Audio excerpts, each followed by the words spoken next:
अब कुछ ही दिनों में झारखंड में विधानसभा के चुनाव होने जा रहे हैं और इसी दरमियान सभी राजनीतिक दलों ने अपने अपने दांव खेलने शुरू कर दिए। इस बीच सूबे के मुख्यमंत्री हेमंत सोरेन ने बीजेपी पर जमकर निशाना साधा। हेमंत सोरेन ने बीजेपी को सीधे चुनौती देते हुए इस चुनाव के सामने से लड़ने की नसीहत दी। इतना ही नहीं, सोरेन ने बीजेपी की तुलना कायर अंग्रेजों से भी कर दी। उन्होंने कहा कि कायर अंग्रेजों की तरह लगातार पीछे से वार क्यों। बीजेपी पर निशाना साधते हुए हेमंत सोरेन ने सोशल मीडिया पर एक पोस्ट शेयर की। उन्होंने लिखा कि अगर हिम्मत है तो सामने से लड़ो, कायर अंग्रेजों की तरह लगातार पीछे से वार क्यों।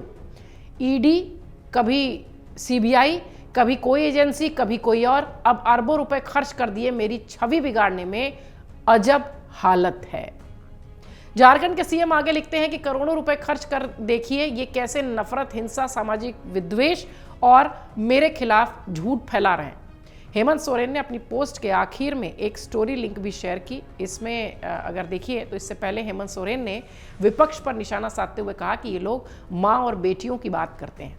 गुजरात और पंजाब के मामले में इनके असली चेहरे उजागर होते हैं। ये ऐसे लोग हैं जो कि महिलाओं से दुष्कर्म और छेड़छाड़ के आरोप में जेल में बंद हैं। चुनाव के वक्त ये इनका इस्तेमाल करते हैं। उन्होंने आगे ये भी सवाल किया अपनी पोस्ट में कि क्या 5 साल में युवाओं को साइकिल बनाने, केला बेचने की सलाह दी गई? क्यों सरकारी कर्मियों को ओल्ड पेंशन स्कीम नहीं दी गई? क्यों झारखंड की बिजली बांग्लादेश में बेची गई?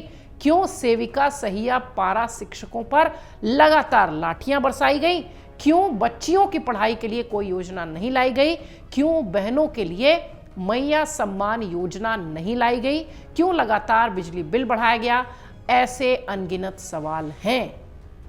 हम अपने काम को लेकर जनता के बीच जा रहे हैं। कोरोना में झारखंडी श्रमिकों को घर, हवाई जहाज से लाने के साथ हमने ऊपर लिखे बीजेपी सरकार के सभी कुकृत्यों को पीछे छोड़कर वो काम किया जो वो कभी सोच भी नहीं पाएंगे। ये सारी भड़ास एक तरीके से कह लीजिए हेमंत सोरेन बीजेपी पर निकालते हुए दिखाई पड़े। उन्होंने कहा कि युवाओं के हर मुद्दे के ईमानदारी पूर्वक समाधान के लिए हम काम करेंगे जो हर एक झारखंडी के हित में होगा। हेमंत के इन सारे सवालों के जवाब भी बीजेपी की तरफ से आए। बीजेपी ने पलटवार किया। बीजेपी प्रवक्ता प्रतुल शाहदेव ने कहा कि मुख्यमंत्री देश के इतिहास की सबसे भ्रष्ट सरकार का नेतृत्व कर रहा है। उनके खिलाफ 70,000 करोड़ रुपए के घोटाले के आरोप है। अगर आप अपना नामांकन रद्द करवाना चाहते थे तो हमारे पास एक अच्छा मामला था। आपकी उम्मीदवारी के प्रस्तावक मंडल मुर्मू महान स्वतंत्रता सेनानी सिद्धू कुकर्ण के वंशज बीजेपी में शामिल हो गए हैं। हम तकनीकी आधार पर चुनाव आयोग के पास अभी भी जा सकते थे, लेकिन हमने ऐसा नहीं किया। हम आपसे सीधे मुकाबला करने में विश्वास रखते हैं, ना कि पीठ पीछे वार करने में। आपका शासन हमारी सरकार में जो कुछ भी गलत हो सकता था उसका प्रतीक है, इसलिए हमें कुछ करने की जरूरत नहीं है। लोग 23 नवंबर को आपको वोट देकर बाहर का रास्ता दिखा देंगे। आप सब जानते हैं 81 सदस्यीय झारखंड विधानसभा के लिए 13 और 20 नवंबर को 2 चरणों में वोटिंग हो रही है। नतीजे 23 को आएंगे। चुनाव में राज्य के कुल 2.5 करोड़ से ज़्यादा वोटर्स हिस्सा ले रहे हैं।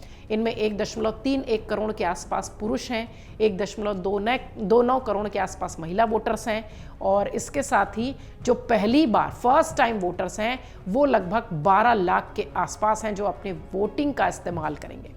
2020 के विधानसभा चुनाव में झारखंड मुक्ति मोर्चा यानी जेएमएम ने 30 सीटें जीती थी। इस वक्त जो स्ट्रक्चर है वहां का राजनीतिक रूप से कुछ ऐसा ही है। बीजेपी ने 25 और कांग्रेस ने 16 सीटें जीती थी। 2014 में बीजेपी ने 37 सीटें जीती थी, झारखंड मुक्ति मोर्चा ने 19 सीटें और कांग्रेस ने सिर्फ 6 सीटें जीती थी।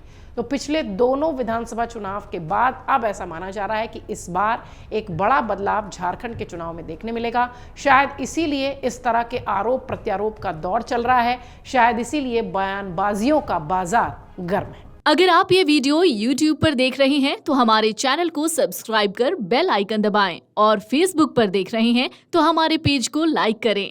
8 मिलियन प्लस सब्सक्राइबर, आपके इस भरोसे के लिए बहुत धन्यवाद।